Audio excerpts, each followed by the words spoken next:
Olá pessoal, estamos aqui de volta mais uma vez. Eu sou Denis Silva e através do canal Denis e Lucélia 1977 @gmail.com queremos divulgar o nosso trabalho, as letras, as composições as quais o Senhor tem nos concedido. E também queremos pregar a palavra do Senhor, falar de Jesus. Juntamente, em conjunto, queremos fazer a obra de Deus, a obra missionária, levar a palavra do Senhor em palavra e em forma de cântico também. Também pedimos a ajuda dos amados para divulgar o nosso trabalho. Temos letras, vários hinos compostos, várias composições as quais o Senhor tem nos concedido.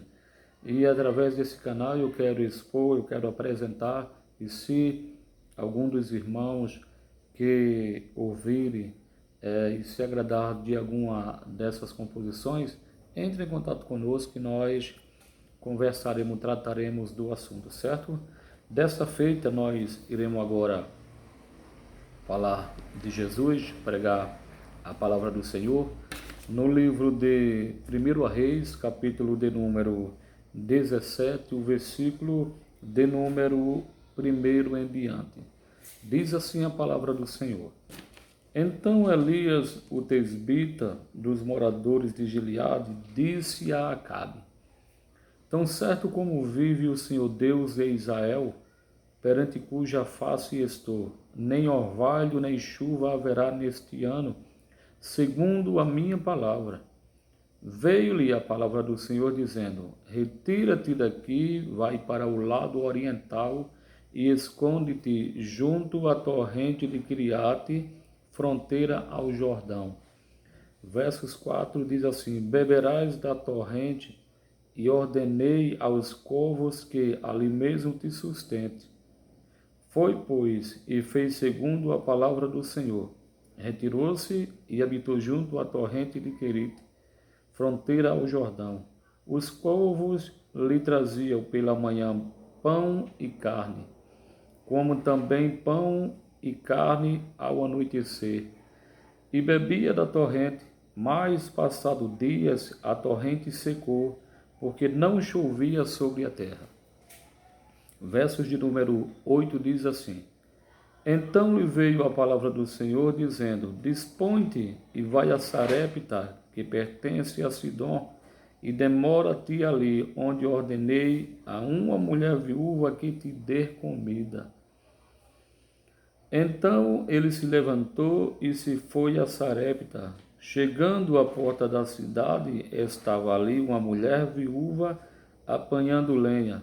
Ele a chamou e lhe disse: Traze-me, peço-te, uma vasilha de água para eu beber. Indo ela a buscá-la, ele a chamou e lhe disse: Traze-me também um bocado de pão na tua mão. Versos 12 diz assim: Porém, ela respondeu: Tão certo como vive o Senhor teu Deus, nada tenho cozido, há somente um punhado de farinha numa panela e um pouco de azeite numa botija. E veis aqui, apanhei 2 cavacos, e vou preparar esse resto de comida para mim e para o meu filho. Comê-lo-emos e morreremos. Elias lhe disse: Não temas, vai e faz o que disseste, mas primeiro faze deles para mim um bolo pequeno e traze-mo aqui fora. Depois farás para ti mesma e para teu filho.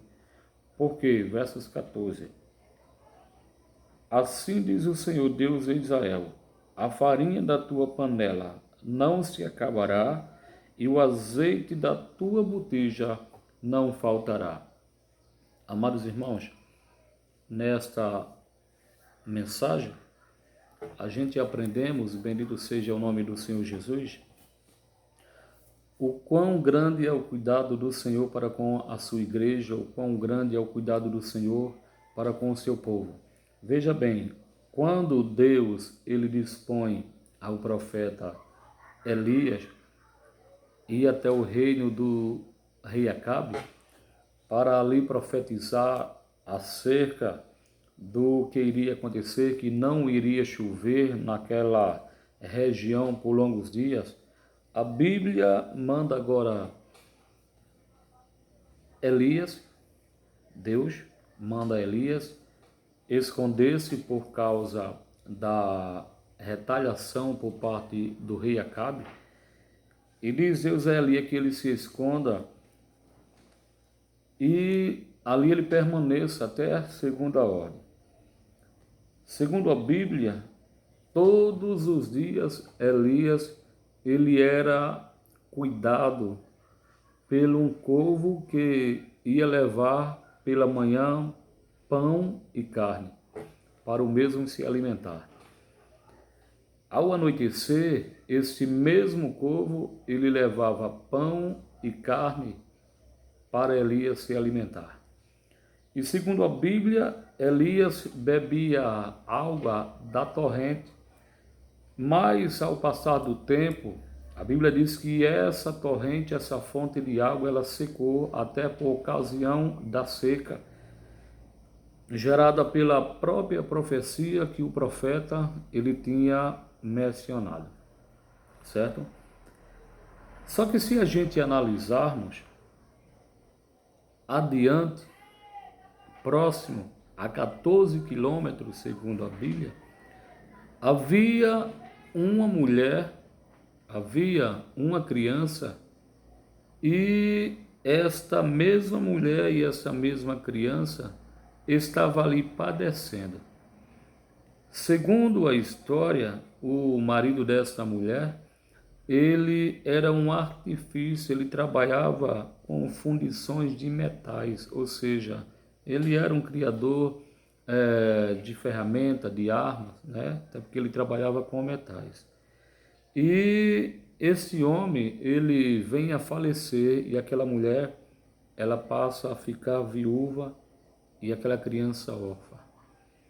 E diz a palavra de Deus que aquela mulher, ela chega a um estágio deprimente por ocasião da necessidade, da falta de cuidado social, e até porque esposa ela já não tinha mais, renda já não havia mais em sua casa. A profissão, o ofício que havia na localidade, naquele momento, era a fundição de metais, ou seja, era uma profissão masculina. A mulher, ela não exercia essa profissão. E aquela mulher agora ela se vê no estreito. E o que sobrou agora para aquela mulher e para aquela criança era apenas um pouco de farinha e um pouco de azeite. E por incrível que pareça, Deus, ele vendo a situação, o estado daquela mulher, ele agora desperta o profeta Elias. Se a gente analisarmos na leitura, a gente vimos que a preocupação de Deus é para que o profeta Elias venha se alimentar, e diz a Bíblia que Deus diz: eu designei uma mulher viúva, em minhas palavras, para cuidar de ti. Aí você veja o contraste. Por que Deus não mandou o profeta Elias para a casa de um rei, de um sacerdote, para a casa de um dos governadores, para a casa de alguém importante que teria fartura? Mas do contrário, Deus manda Elias até a casa de uma pobre mulher, uma mulher viúva, uma mulher necessitada, uma mulher que não tinha nem para si, ponderá para outro. E eu fico a me perguntar, por quê? Certo? É aí onde a gente não entende os mistérios de Deus. É aí onde a gente começamos a entender quando a Bíblia ela diz que a loucura de Deus é mais sábia do que os homens. Ou seja, Deus ele não tem esse problema de loucura. Deus não tem problema de consciência. Deus não tem problema algum